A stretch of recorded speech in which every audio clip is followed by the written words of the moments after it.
You have found what lights you up. I'm your host, Sunny the Life Coach, and I'm here because I see you searching for something or someone out there to help you feel better. Something to take away the pain that you're feeling, the inadequacies. I know all of the things that happen in life can leave you feeling empty. Your search is over. This podcast is all about finding your own freedom and power to love yourself enough to shine in the ways you were always meant to, the ways in which you are already fully capable of. If you're ready for some real talk, some serious truth bombs, and a few F-bombs, you are in the right place. Let's do this. Let's get lit.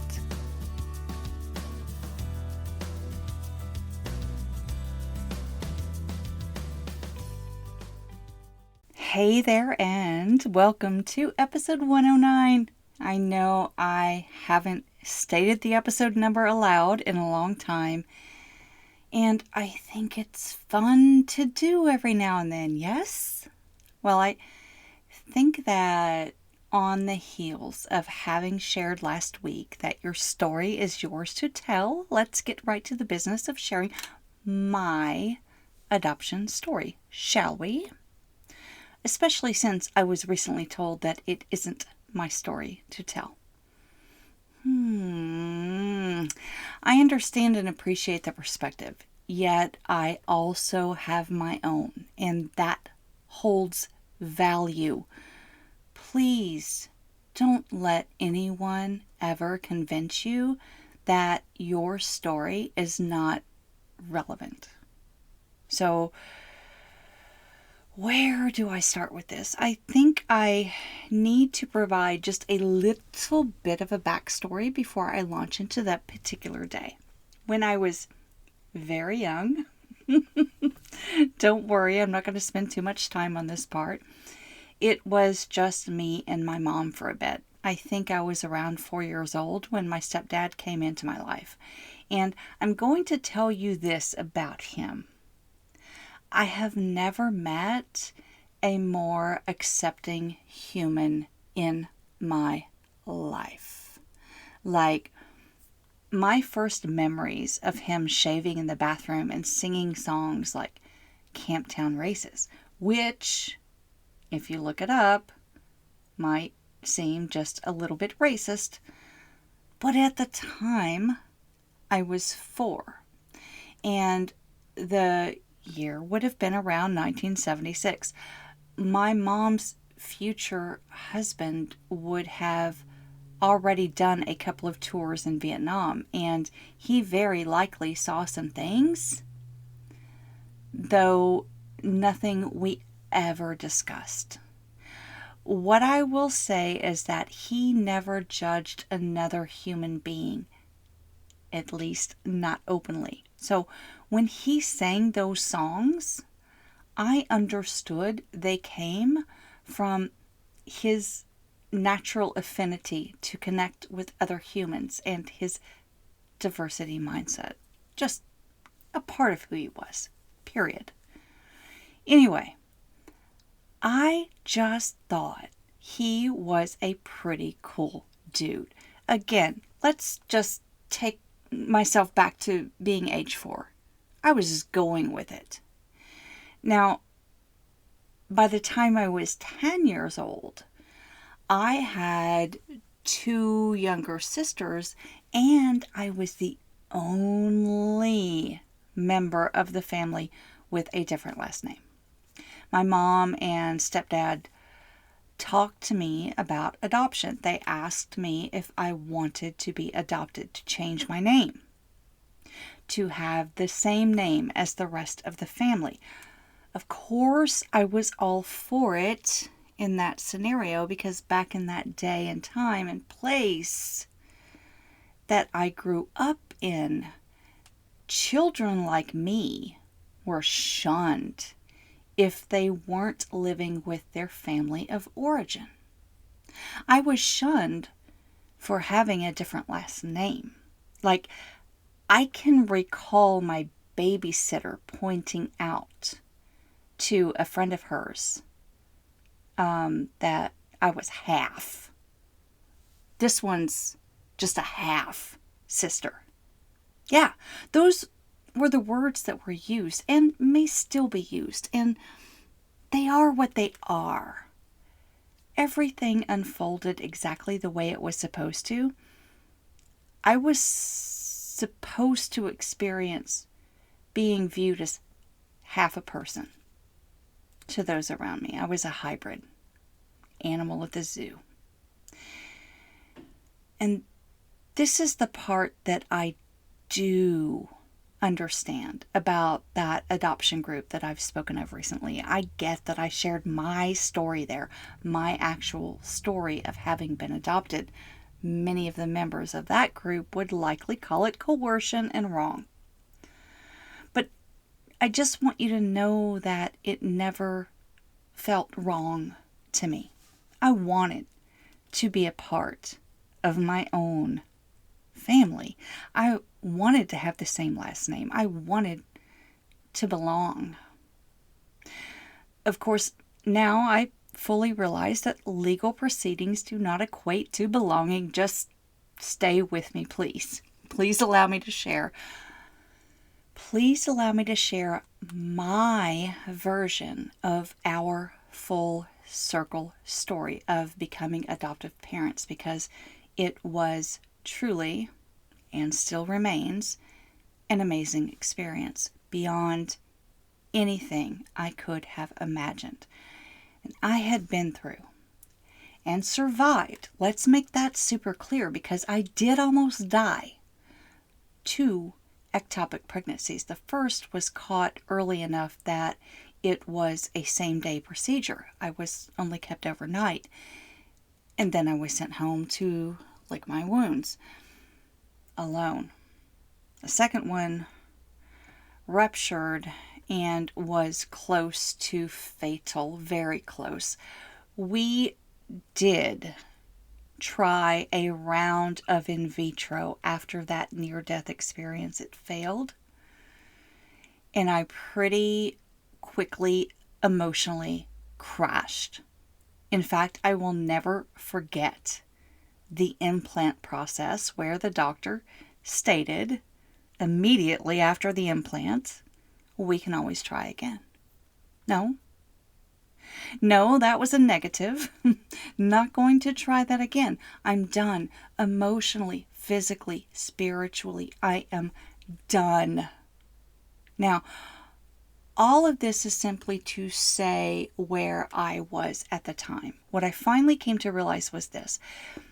This is why I shared just a little bit of my own experience in having been adopted as an older child. I had been researching how to manifest a pregnancy. What I came to understand was that I needed to manifest how to have a child. Not how the child was going to come into my life. And I'm telling you, as soon as I let go of trying to control the outcome of the how, that's when everything fell into place. Now, I'm going to tread as carefully as possible here, but I want you to know what my experience was. That is so very important to me, because here we discuss how families come to be, and that is, it's not always through traditional methods. Everything, of course, is always through my own lens. As soon as I let go of how a baby would come into my life, then boom, he was there. Wild. As soon as I let go of how I would become a mother, then it happened. And it happened very rapidly in the grand scheme. We signed up with a local adoption agency. We had the choice of domestic or international. I had researched to the extent that I could at the time, and King and I had a lot of discussion around our decision. And listen, I won't bore you with all of the paperwork. and the home studies and all of that jazz. I will simply say this: at the very onset of choosing domestic and knowing that was a huge risk, we had to check the boxes to identify age range and race and whether or not it was acceptable for the birth mother to have had drug use in the early phases of pregnancy in the event that we would be matched with an infant at all. We were open to older children. We were open to biracial. We were just open. We had to decide in advance the level of contact that might occur, both immediate and long term. Yes, from the very onset of submitting all of the paperwork, one of the boxes we had to check was, what level of contact are you willing to have? And finally, my favorite part, we put together a book about ourselves, pictures of our family, things we like to do, how we like to live our lives. It was my favorite part, but it also made me a little sick inside because it felt like, pick us to raise your child. At the time, I even equated it with me taking a trip to the local animal shelter. Pick me. Only let me be clear, I am not talking about picking a child. I am talking about adoptive parents being there. Pick us. Pick us. We're good. We're good people. Please pick us. So I get why so many of these Facebook groups around adoption are like, fuck you people. Just because you have the resources does not make you entitled. Yeah, I get that.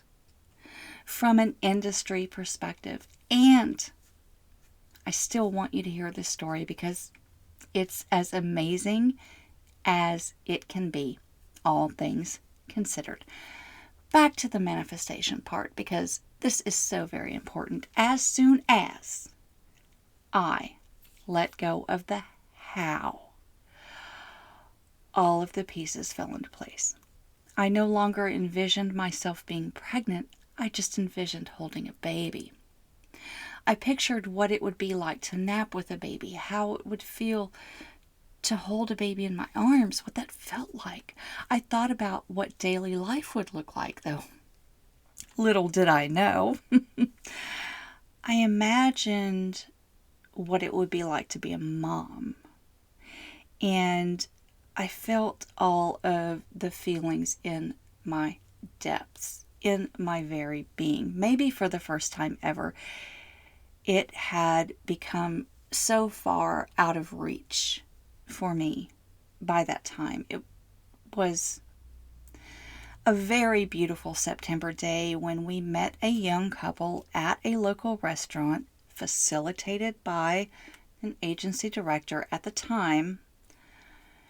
She was 19 and about 8 months pregnant, close to 8 months. And he was mid-20s and they were in a brand new relationship, not exactly sure where it was headed. And one other thing that we learned about them that day through that conversation was that mom is adopted herself. The birth mother is also adopted. And she also slipped up and said, oh, by the way, it's a boy, before realizing that maybe we wanted it to be a surprise. To this day, I still refer to this as my most crucial job interview ever. Anyway, some time went by, like a couple of weeks, which is an excruciatingly long time to wait after you have such an interview, right? Again, think about your most important job interview in your life. You don't want to wait a couple of weeks to find out, right? And you think after so much time passes that, well, no news is not good news. Anyway, in our case, no news was good news because it was like, yeah, we choose you. And we were blown away. I just remember we were scrambling because we got, I don't know, about a week's notice before we had to be at the hospital for our son's birth. And let me say that again. We had about a week's notice. I was literally Googling, what do babies need? Because I was clueless. And after so many years of failing, I wasn't exactly prepared to do anything more than the bare minimum for the home study. Because let me tell you, if you are considering adoption, you will be required to demonstrate that you have an adequate sleeping area, a crib, and all of your aspirin locked up. But you are not required to produce diapers, onesies, and formula. You know, the things that babies actually need. I found that out from Google. And a few coworkers who are also parents, they made lists for me. Shout out my friends. Thank you, thank you, thank you. Anyway, we were advised to show up around 7 a.m. on the day of. The labor was going to be induced. Her parents had come in from another state to be with her. Yes, her adoptive parents. The only parents she's ever known. So we just hung out in the waiting room of the maternity ward all day long. I know this sounds super easy, but it wasn't. I was a ball of stress and a hot mess express from start to finish. Of course, because that's the risk you take with domestic adoption. There is a waiting period before birth parents can sign off. Depending on what state you are in, it varies. The technical term is to relinquish your parental rights. That means that even if you make it out of the hospital with this baby, you may not be able to keep him. Now here's the special part. I mean, it's the best freaking part. Around mid-afternoon, the birth mother's family came and sat with us. I cannot even begin to express how amazing that visit was. Her mom, her dad, and her sister. And they shared stories. What it's like to be adoptive parents. What to know about her medical history. How much they love her. What she was like in 2nd grade. I will never forget it. I think that's when I knew that everything was going to be okay with all of us. Whew. That moment, that visit, that is when I knew that we were all going to be okay. We were going to be able to navigate this highly complex and difficult time on our own terms. And we were going to be all right. A couple of hours later, the social worker assigned to us by the hospital came to find me in the waiting room and said, "She wants you in the birth room, just you. So you come with me." And I didn't know what to do. I was absolutely terrified, but it's one of those invitations that you do not decline, right? How do you say no to that? How do you say, "But I'm so scared," when I have no capacity to fully understand what she is going through? I just did my best to stay out of the way and to be as respectful as possible while I was still so very much in awe of what was happening.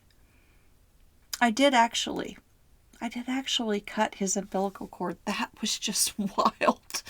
I don't have pictures, Though not for lack of trying. I did actually bring a camera in, again, terrified. Is this okay? Is it okay to bring a camera in? Oh my God. And one of the nurses couldn't figure out how to work it. So there is no photo of that moment. And I'm okay with that because make no mistake, it was not lost on me that this girl was making a huge sacrifice in so many ways. So I think back on what a photo of me cutting the umbilical cord from another woman would have looked like, how possibly cringy that could be. I'm okay with not having that. Now, after the child was born, cleaned up, and every specialist in the world had inspected the mole on his face, he was swaddled and handed to me, and I was guided out of the room. And before I left, I just remember saying to her, "You were amazing." And she said it was no big deal. As I was taking this baby into the next room, I looked down the hall and I saw the birth father and several others looking in our direction. Yes, I was freaking out. What is going on? Well, according to the agency director who came into the room with King, they were asking to hold him and say goodbye. And we just looked at each other and immediately knew it was the right thing. That is how it came to be that this newborn baby was passed around from one set of arms to another, just allowing them, especially the grandparents, to hold him for just a minute or two to say hello and goodbye. That was beyond anything I can possibly express. It was not planned in advance. Not any more than my presence in the delivery room was planned in advance. It just happened. That's what happened when I let go of all expectations, when I let go of everything that I've been conditioned to believe about how families are created. The last detail that I want to share about that experience is that after Connor had been sent off to the nursery and we were sent back to the waiting room to see if there was a private room for us, one of those things the hospital will only accommodate if they can for adoptive parents, and they did. They were able to find a room for us and a space for us to visit with him and just try to bond with him during visiting hours, if you will. But we got sent home at night, and it was very hard. It was very hard from our perspective. Again, I am not taking away the perspective of the birth mother. I cannot even flipping imagine what that is. I can't. It was just a wild, wild time. I will just never forget seeing his grandpa walking down the hall towards us. The one who had just held him moments before and said, "Hey, Connor, I'm your grandpa for the next 5 minutes. And it's so wonderful to meet you." Yeah, that one. He handed us a card. Well, he handed it to me. And I cried so many tears of joy when I read it. It said, "Congratulations on your new baby." And he said, "I wanted to be the first to congratulate you." I will never, ever forget that moment as long as I live. I will never forget the kindness and compassion extended to us from a family that was going through their own things that I cannot even imagine. No, I cannot. As the father of an adoptive daughter who had just become a birth mother herself, the symbolism of him placing the card in my hands after she has given birth to a child she will not raise as her own. and has entrusted in us to do that thing. That is huge. And I knew in my soul right then that even though domestic adoption in this manner is so very risky, that even though there were going to be moments of discomfort and waiting for finalization, it actually took 9 months, by the way. Only took 4 months from the time the ink dried until we took our son home, but another 9 until our hearing and the finalization. I knew in that moment that it was done, it was real, it was true. I am sharing my part of this story because it is mine to share. It is mine to share. I have not provided any details about the birth family because, well, I'm not an asshole. Despite what some may think of me, despite what some people online may come to decide about who I really am from a few sentences in a social media post, I'll tell you this. I have my share of regrets in this life, but those regrets do not include for one moment second guessing my decision to open up my heart and my soul to the idea of adoption, because the moment that I let go of my own notion or society's implanted notion of what my family was going to look like, how it would form, how it would come to be, and that I didn't need to give birth in order to become a parent, well, everything just fell into place from there rapidly, with precision, and greater than my wildest dreams ever could have been.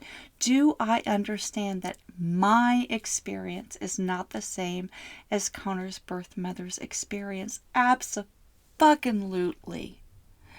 Am I aware that Connor himself may well have questions later in life, and that maybe he already does? You best believe that I do. Did I finally come to realize that my own adoption experience led me to this place? Yeah, definitely that. It was in my moments of deepest despair that I remembered how very much my stepdad, who later adopted me, truly showered me with love. When my adoption was finalized, I had the same last name. I dropped the step term, and interestingly enough, the people in the small town community that I grew up in stopped referring to me as half. Half a person. We just dropped all the terms. And it was in those moments of reflection that I realized your family of origin is not solely responsible for shaping you. Not solely. It's about every single soul that comes into your life. It's about every single experience. And sometimes when you let go of what you think the outcome should be, or exactly what the path looks like to get there, the reward may be greater than you could have ever imagined. As Rumi says, when all your desires are distilled, you will cast just 2 votes: to love more and be happy. Listen, this story has been on my mind to share for quite some time now, and I thank you all for allowing me to get a little bit emotional here today, because it is what it is, and I don't share it so you would appreciate me more or be in my corner. You may still well have your views that I'm a horrible person. You are entitled to your opinion. Don't let anyone take that away from you. I want you to walk away from this little story share with just one perspective, and that is that your story is worth sharing. Don't let anyone tell you otherwise. Yes, your version is going to differ from other characters. I'm using air quotes because they have their own lens, and just because ours is varied doesn't make it wrong or bad or any of those things. It just is. It is ours. Our stories are ours to share. And I fully get that when we start opening up to talking about our families, that might cause some of us to squirm just a bit. It's all good though. There are ways to tell your story that still honor and protect the others involved. I hope I've done that justice here today. Phew. This is going to be an interesting week of extra light on my YouTube channel, which is a little dose of video above and beyond the topic I've discussed here. Be sure to like and subscribe to Sunny the Life Coach on YouTube. I will add a channel link to show notes also, if you are down with having a conversation. I am absolutely here for you. Send an email to sunnythelifecoach@gmail.com and we will make it happen. Light up, shine on.